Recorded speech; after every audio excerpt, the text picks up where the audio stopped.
Assalamualaikum warahmatullahi wabarakatuh. Salam dan bahagia. Berjumpa lagi bersama saya Ridatul Hayati, calon guru penggerak angkatan 10 Kabupaten Indragiri Hilir. Pada kesempatan kali ini saya akan memaparkan koneksi antar materi, kesimpulan dan refleksi modul 1.1. Kesimpulan pemikiran KHD mengenai pendidikan dan pengajaran. Berdasarkan pemikiran KHD, pendidikan dan pengajaran adalah dua hal yang berbeda. Pengajaran adalah bagian dari pendidikan. Pengajaran adalah proses pendidikan dalam memberikan ilmu untuk kecakapan hidup anak secara lahir dan batin. Sedangkan pendidikan pada hakikatnya menuntun segala kodrat yang ada pada anak-anak agar mereka dapat mencapai keselamatan dan kebahagiaan yang setinggi-tingginya, baik sebagai manusia maupun sebagai anggota masyarakat. Pendidikan juga dapat menciptakan ruang bagi murid untuk bertumbuh secara utuh agar mampu memuliakan dirinya dan orang lain serta mandiri. Adapun dasar pemikiran KHD yang dapat saya simpulkan. Yang pertama, pendidikan itu adalah proses menuntun. Kemudian, pengajaran dan pendidikan bertujuan untuk memerdekakan manusia. Berikutnya, pendidikan berpihak kepada murid, menjadikan murid sebagai pusat pembelajaran. Kemudian, menurut KHD, anak bukanlah sebuah kertas kosong, namun sudah ada coretan-coretan halus. Tugas pendidiklah untuk menebalkan coretan tersebut. Selanjutnya, pendidikan adalah tempat persemaian benih-benih kebudayaan.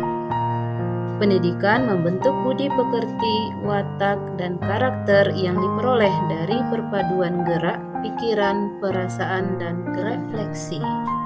Yang pertama, apa yang Anda percaya tentang murid dan pembelajaran di kelas sebelum Anda mempelajari modul 1.1? Sebelum memahami pemikiran pendidikan dan pengajaran oleh KHD, saya melaksanakan pembelajaran hanya sekedar transfer ilmu atau materi saja. Kemudian, ketuntasan dalam penyampaian materi lebih penting daripada memahami karakter murid.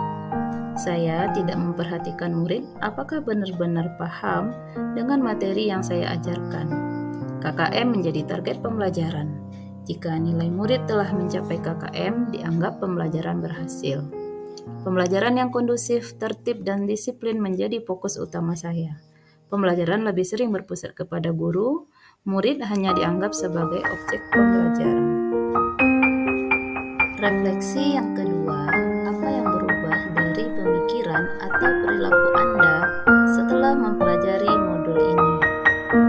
Setelah mempelajari tentang modul pemikiran KHD mengenai pendidikan dan pengajaran, ternyata apa yang saya pikirkan sebelumnya tentang murid dan pembelajaran di kelas tidaklah tepat.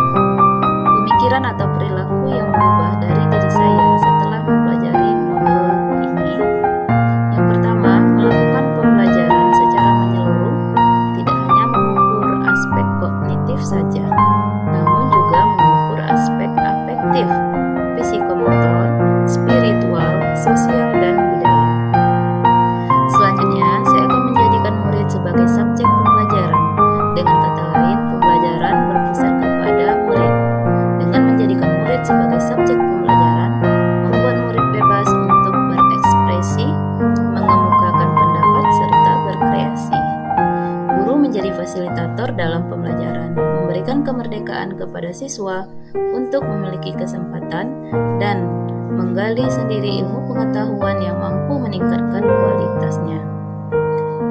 Terakhir, saya akan membuat pembelajaran yang nyaman dan menyenangkan bagi murid dengan cara guru harus ikhlas dan sepenuh hati dalam proses pembelajaran. Guru juga harus mampu memahami karakter murid yang beragam dan memberikan murid kesempatan untuk berkembang sesuai kodratnya. Selanjutnya, apa yang dapat segera Anda terapkan lebih baik agar kelas Anda mencerminkan pemikiran KHD?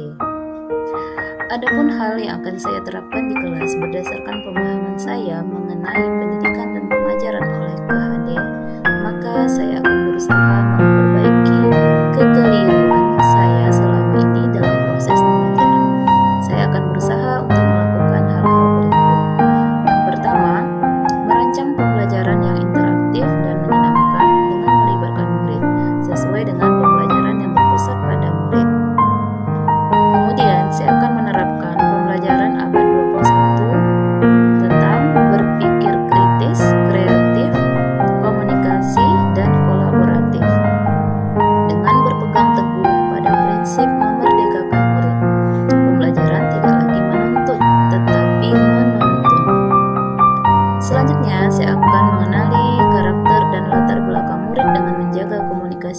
baik, serta menggali potensi murid berdasarkan minat dan bakatnya.